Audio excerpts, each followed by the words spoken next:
MP.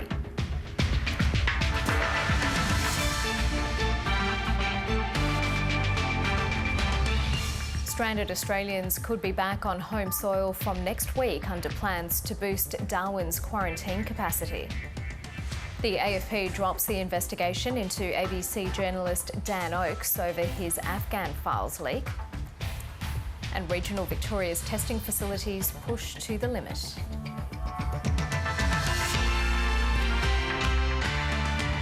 Hello, welcome to ABC News. I'm Karina Carvalho. Pressure is mounting on Gladys Berejiklian's leadership of New South Wales. The corruption inquiry today heard former state Liberal MP Daryl Maguire told Ms Berejiklian about his personal debts and a property deal that could save him. And Mr Maguire testified he would seek guidance and reassurance about his finances from Ms Berejiklian while they were in a relationship. His personal life has become very public, and today Daryl Maguire had his chance to share his side of his secret relationship with the Premier. We're always good friends, but it was on again, off again. The former Wagga Wagga MP confirmed it was on from around 2015, but for the past few months, it's been definitely off. Are you still in a close personal relationship with Ms Berejiklian? Oh, not after the events of this, I wouldn't be. When they were together, he says she was his confidant. He shared details about his personal finances, which included a $1.5 million debt. I may have raised it seeking some guidance about, reassurance about, what I was doing. One of Daryl Maguire's business deals would have solved his $1.5 million issue. It involved Chinese investors and land at Badgerys Creek, and he was set to take a commission. And looks like we finally got the Badgerys Creek stuff done. That's good. I'll be glad when that's done because I'll make enough money to pay off my debts, which would be good. Can you believe it? In one sale. I can't believe it. The clearing of the debt was significant because it determined whether Daryl Maguire could retire from politics at the next election. He wanted to set himself up for the future. And not just your future personally, but a potential future for both of you going forward, is that right? Yes, in a relationship, yes, that's right. The opposition demanded an explanation. Will you admit that you were his sounding board for corruption? Mr Speaker, the question put by the Leader of the Opposition is both extremely offensive, wrong in every single way, and I ask her to withdraw it or else say it out there. Parliament is now done for the week, but the questions are going to keep coming. Ashley Raper, ABC News, Sydney. Late today, in a major breach, the ICAC mistakenly published on its website transcripts of a closed session with Daryl Maguire.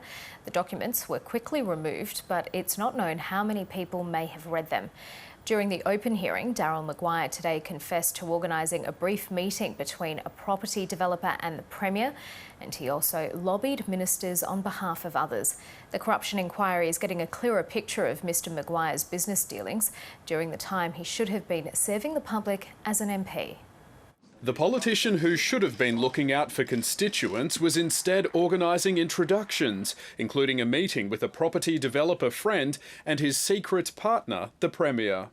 He said, can we go and see Gladys? Can we go and see Gladys?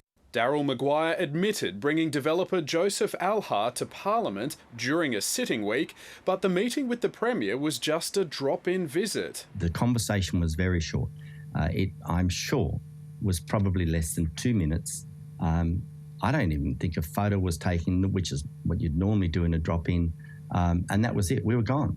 While he said they never discussed Mr Alha's proposed development, a phone tap several months later revealed he was willing to take the matter to the Premier and the Planning Minister, Anthony Roberts. I was thinking about how we move it along. I think you would get your staff to write a stinking letter to Roberts and say, look, we participated in this and this, right? And you CC the Premier. You send it to the Premier. Okay? Mate. Joseph, write the letter tomorrow. Pour your heart out, right? Well, I can't, mate. I need someone to help me write the letter. Yeah, you're not stupid. You can get a letter written, get it done, and then you CC the boss, and you send it to Roberts, all right? How do I get the boss's email? I'll fix it. You just put CC Gladys Berejiklian.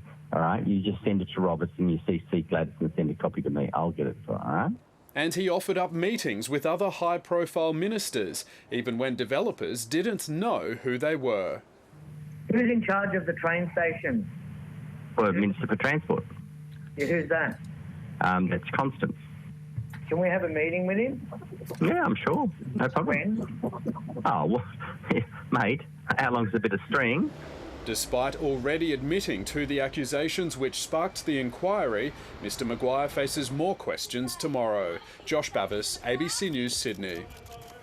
There have been 6 new cases in Victoria today, and so far none are in Shepparton. The government has bolstered COVID-19 testing sites in the regional city, but there are still long delays. Police say they're yet to decide whether to charge a Melbourne truck driver who didn't tell authorities that he'd been to Shepparton after a fateful visit to a Kilmore cafe. It was an early start for those waiting to beat the queues in Shepparton. Got up early and thought I'd get here first thing and get it done as soon as they open at 8 o'clock. A bit peeved that it wasn't organised better. By mid-morning, 2 testing sites had reached full capacity, including the Shepparton Showgrounds, which shut its gates just half an hour after opening. Jen and Yvonne Ruse were the last 2 allowed into the site, but only just. He walked through and then I walked down and they cut her off. No, we're at capacity, so I said, but I'm with him. 11 testing sites have now been set up in and around Shepparton, but that hasn't prevented the queues or the frustration. This nice man from Melbourne drove up to Kilmore and went to Benalla and, well, he forgot he went to Shepparton, did he?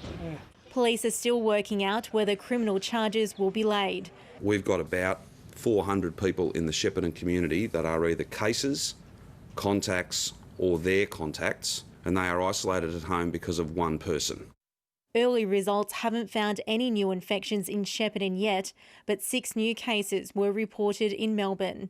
There have been no new deaths, and currently there are no Victorians in intensive care. Melbourne's 14-day average has fallen to 8.9, while regional Victoria's average remains at 0.6. With hundreds of people in isolation and hundreds more getting tested, businesses say the town centre has gone quiet again. They are hoping the testing will continue to come back with negative results so that life will come back to the city. Courtney Howe, ABC News, Shepparton. New South Wales health authorities have walked back from the Premier's warnings yesterday. The state is on the verge of another COVID-19 outbreak. They say managing the local spread of the infection is a roller coaster, and now the virus appears to be under control again. Yesterday, we were put on high alert. Today, there was a far cooler approach to the state's COVID cases. My comfort level's going to go up and down, so I was more concerned. I'm a little bit less concerned today, but as I said, I don't bet on COVID. 6 new locally transmitted infections have been discovered. Only 2 have an unknown source. A gentleman in his 50s in southeastern Sydney, and investigations are underway. The other is a household contact of a Bargo man who contracted the virus yesterday. 3 new cases have been linked to the Lakemba GP cluster, which has now reached 15 cases. Investigations into the source of those infections are underway. Testing rates remain the biggest worry for health authorities. Numbers are hovering around the 15,000 mark. That needs to be boosted to 20,000 if further restrictions can be relaxed. The more people who get tested, the more information we have, and the more likely we are then to be able to make sensible, balanced decisions about opening up New South Wales. The Health Minister's also asking for full and truthful recounts from those who test positive. There is some indication that a gentleman may not have actually expanded fulsomely on where he had been, and as a result we now have concerns in Shepparton, which is within the New South Wales Victorian bubble.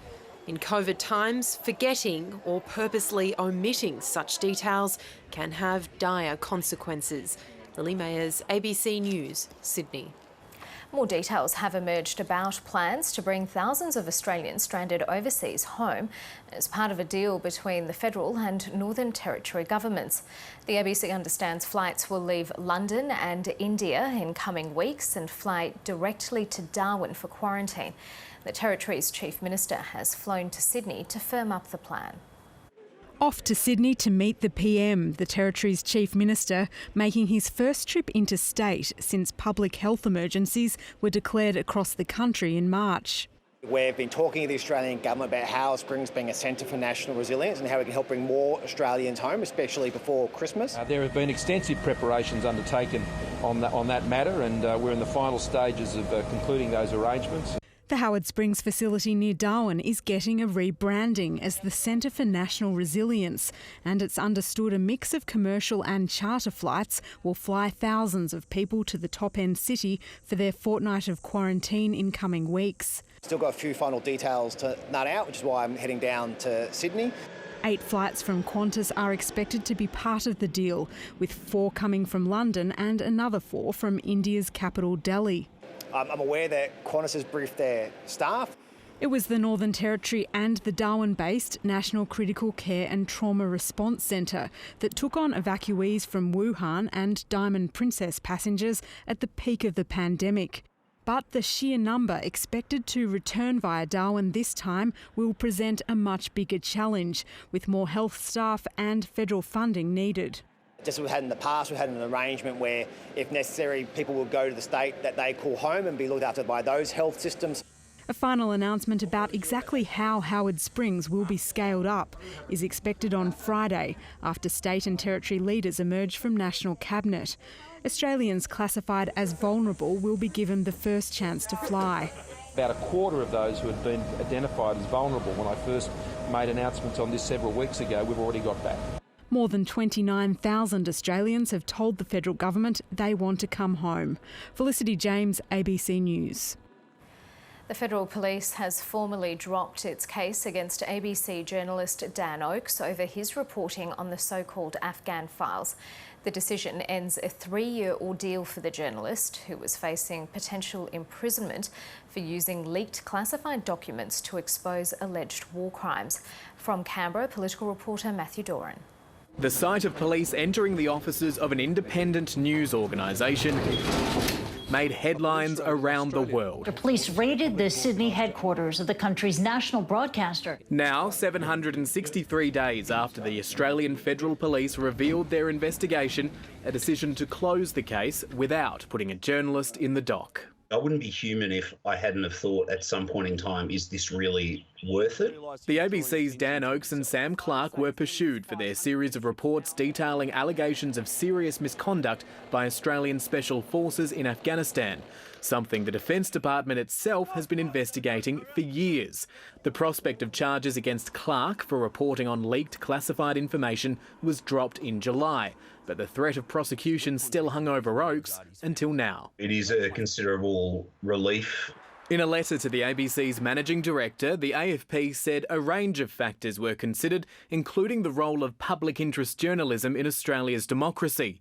But while lawyers did think there were reasonable prospects of a successful conviction, they ultimately concluded the public interest does not require a prosecution. I don't think anybody could argue that what we were reporting on is not in the public interest. Are you able to tell us anything? The raids on the ABC came a day after police searched the Canberra home of News Corp political journalist Annika Smethurst over a separate story also based on leaked documents. That case has been dropped too.